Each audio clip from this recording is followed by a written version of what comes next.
90% అనుకూలం. నేను ఒక్కనే కాదు. 90% అనుకూలం.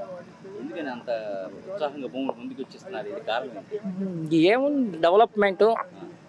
దానివల్ల ఈ రాజధాని లేకముందు మాది 1,00,000 లోపు. ఇప్పుడు రాజధానిని అక్కడ ప్రకటించాలని ఇప్పుడు 1,50,00,000 ఇవాళ కూడా తీసుకుంటున్నారు. రేపు ప్లాట్లు ఇస్తే ఇంకా డెవలప్ అయిద్దనే కానీ వెనక్కి బ్యాక్ ఏం కాదు కదా డెవలప్.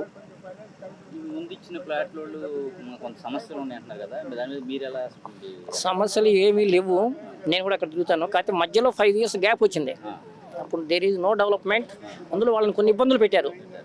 వాటి వల్ల భయపడి కొన్ని ఇబ్బందులు ఉత్పన్నమైనవి అసలు లేటు మూలకాన.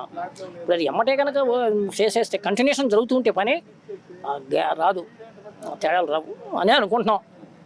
అదే సమస్య అడుగుతున్నాం వాళ్ళని కూడా. ఇప్పుడు వచ్చిన మంత్రి గారిని కూడాను ఇలాంటి గ్రాప్స్ రాకుండా తేడాలు రావు, ఏదైనా తేడాలు ఉంటే వాటిని ఎత్తి పడుతున్నాం లాయర్ గారు. డిమాండ్ చేస్తున్నారా? ఏం లేదు, కొంచెం కవులు పెంచమని అడుగుతున్నాం. ఏదో 30 ఏళ్ళు అప్పుడు ఇచ్చారు కదా, ఇప్పుడు 1-2 ఎకరాలు ఉన్నవాళ్ళు ఇప్పుడు ఏంటంటే 2 ఎకరాలు పండించుకుంటూ పక్క కమర్షియల్లో ఇంకో పని చేసుకుంటారు. ఇప్పుడు అలాంటి ఏం చేసుకోవడానికి వీలు లేదు కాబట్టి కొంచెం కవులు పెంచండి. ఏదైనా అవకాశాన్ని బట్టి అది కూడా డిమాండ్ చేయమని చంద్రబాబు గారిని. మరి రుణమాఫీలు ఇవి కూడా అడుగుతున్నారు అంటున్నారు కదా కొంతమంది. అడుగుతారు ఏదో రుణమాఫీలు ఉన్నాయని. ఈ వడ్డమాన్లో సమావేశం జరిగింది. వడ్డమాన్లో రుణమాఫీ ప్రకటించారు నారాయణ గారు.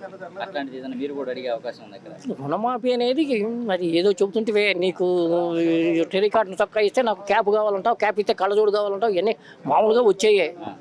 వాళ్ళ అవకాశం కూడా ఉండాలి కమ్మా, అవకాశాన్ని బట్టి ఇస్తారు.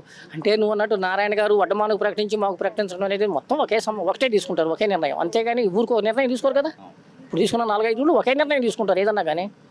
అక్కడ ప్రకటించితే ఇటుకు ప్రకటించుతారు. ఒక చోట ప్రకటించడం అనేది మొత్తం ప్రకటించుతారు కానీ ఒక చోట ప్రకటించారు కదా.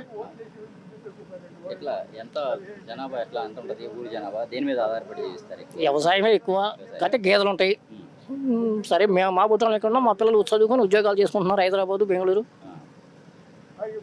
మొత్తం వ్యవసాయమే ఆధారం. వ్యవసాయమే మా ఊరు వరకు ఏం పరిశ్రమ. వ్యవసాయ కూలీల పరిస్థితి ఏంటి? భూములు ఇచ్చితే సరే ఏముంటుందండి, వాళ్ళకు కూడా రాజ్యాంగంలో ఇచ్చినట్టు ఇస్తామన్నారు, ఇవ్వవలసిందే.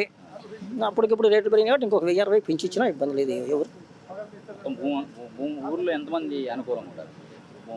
దాదాపు 90% బిగిన్ అయినాక అందరూ వచ్చేస్తారు. ఏం చేసుకుంటారు తెలియదు. ఏముంది ఇప్పుడు అక్కడ ఉంది, ఇవ్వలేదు కొంతమంది.